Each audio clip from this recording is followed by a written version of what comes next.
Good morning, everyone. Welcome to Holy Trinity Church in Juneau, Alaska. Welcome. Thank you for joining us for worship on this, the ninth Sunday after the Pentecost. I greet you. I salute you, friends, neighbors, strangers who may have come here for the first time. My name is Gordon Blue. I'm glad that you've joined us today. Thank you for joining your prayers to ours to make our prayer more complete. This is the second Sunday we've gathered for our 11 o'clock service for the Eucharist since the Ides of March in 2020. And we know that the pandemic is revving up again all over the country, even here. We've been watching local statistics, and we're changing our procedures as we go along in response. On Friday last week, effective at noon, the City and Borough of Juneau Emergency Operations Center raised the overall community risk assessment to level 2, which is considered moderate. So we are complying with recommendations of CBJ. We are limiting the number of participants in any one service to a maximum of 50. We're continuing to wear masks in church, except when speaking. We are practicing a form of social distancing, social podding. And this allows more flexibility in seating. It's important to satisfy yourselves you're leaving ample distance between pods. We ask you to collect a prayer book and a bulletin as you enter, and to return them afterwards, or to recycle in the bin in the narthex. This helps to keep the church clean and helps with the cleaning after services.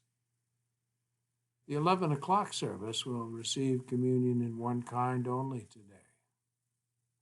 As always, communion in one kind is perfectly effective. We ask that you continue to refrain from physical contact outside of social pods. And we are refraining from congregational singing as well. Please help us to provide as much protection as needed for everyone who comes here, and a little more for a margin of safety.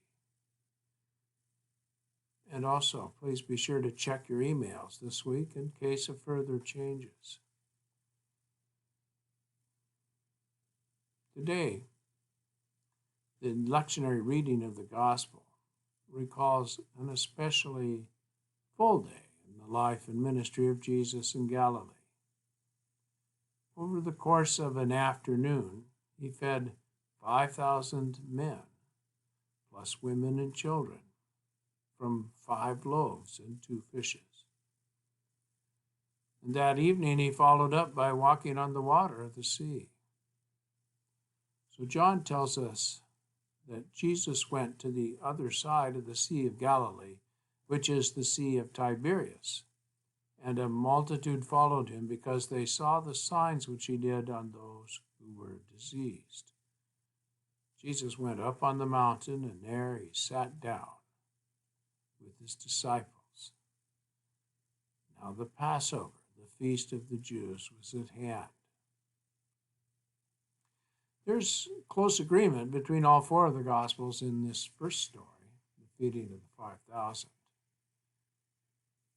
The Gospels differ slightly about which hill they were on when this occurred and where Jesus and the disciples were going to go next, but those are not important details in the story. The most notable differences between the Gospels in this comparison arise in the second story. Luke doesn't recall that, the walk on water, at all. And Matthew has an addition, a charming episode where Peter tries to walk on water too, but he sinks. You know, when I broke in as a green crab hand, the seasons guys seemed to think the most important things to teach me were the superstitions that governed how to behave properly. Things like don't whistle on the bridge, and so on. Matthew and Mark, they weren't fishermen. And in their narratives, they say that when the disciples were struggling to row against the wind in the dark and Jesus came walking up, they thought he was a ghost. But John was a fisherman. John would know the important superstitions to the local fleet, and John doesn't say a word about ghosts. All four of them do remember, though, that Jesus told them, "It is I. Do not be afraid."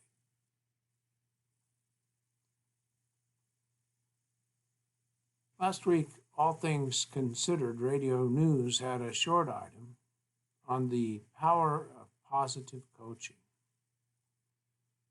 They played a snippet from a fictional TV coach called Ted Lasso.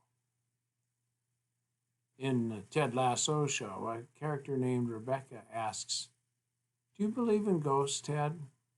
And he replies, "I do. But more importantly, I think they need to believe in themselves."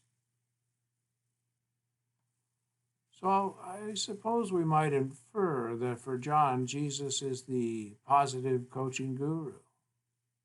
If so, that's just one of many ways that this story has come to permeate the culture. If you want a more direct reference, just Google "Walk on Water" as a pop song lyric. It's incredible. Everyone from Richard Hell, Yorn and Thron, and Ozzy Osbourne, through Randy Travis, to John Mayer and John Fogerty, from Eminem and Lecrae, to Kaleo and Brett Nicole, to Atomic Kitten and Eliza, and more, everyone uses some version of "Walking on Water."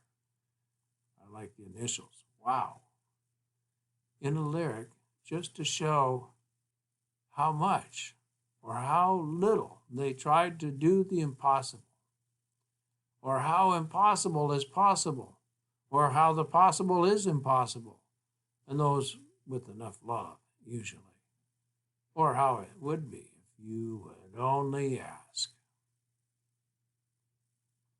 As for the story of feeding the 5,000,